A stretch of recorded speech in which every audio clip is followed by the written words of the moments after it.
Imagine getting a tattoo that says "No regrets," only to find that your biggest regret is the tattoo itself. This actually happened to someone author Daniel Pink discovered in his research, and it perfectly captures the big idea of his book, The Power of Regret. The popular no regrets philosophy is not only unrealistic, it's terrible advice. In fact, regret isn't a sign of weakness, but a powerful and uniquely human tool that, if used correctly, can help us live a richer, more meaningful life. Pink argues that by understanding our regrets, we can make smarter decisions, perform better, and find deeper purpose. The book breaks this down into three main takeaways.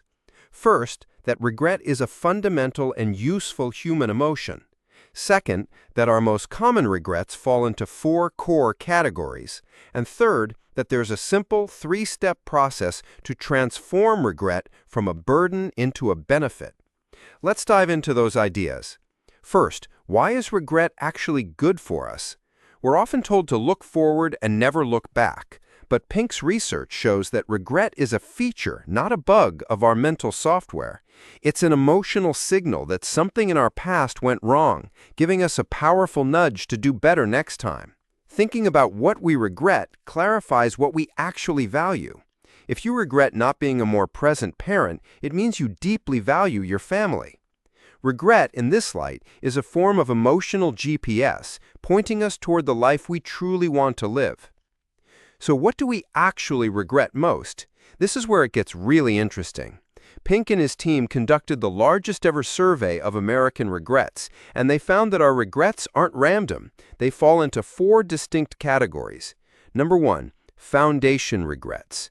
These are the "if only I'd done the work" regrets. Think about not saving for retirement or not studying harder in school. They're failures of foresight and responsibility. Number two, boldness regrets. These are the regrets of inaction, the chances we didn't take, not asking someone on a date, or not starting that business, or not speaking up at a key moment. Number three, moral regrets. These are the "if only I'd done the right thing" regrets.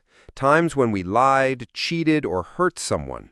They cut deep because they violate our sense of who we want to be. And finally, number four, connection regrets. These are about relationships that have drifted apart or fractured, neglecting an old friend, or failing to say "I love you" to a family member. It turns out connection regrets are by far the most common type of regret people have worldwide. Okay, so we know regret is useful, and we know the four types. How do we actually use it? Pink offers a simple three-step method. First, practice self-disclosure. The simple act of sharing your regret with someone you trust, or even just writing it down for yourself, robs it of its power to create shame. Second, practice self-compassion. Instead of beating yourself up, treat yourself with the same kindness you'd offer a friend. Acknowledge that you're human and that making mistakes is part of life. And third, practice self-distancing. Analyze your regret like an outsider.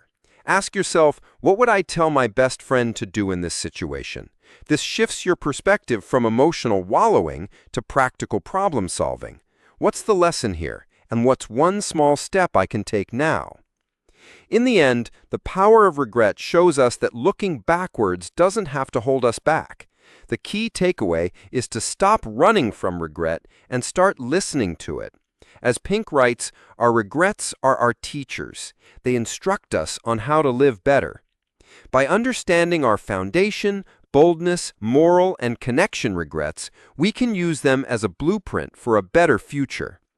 If you found this summary useful, you might also enjoy Grit by Angela Duckworth or Daring Greatly by Brené Brown. Find more great summaries and reading guides at booksplat.com. Level up yourself today, 3 minutes at a time.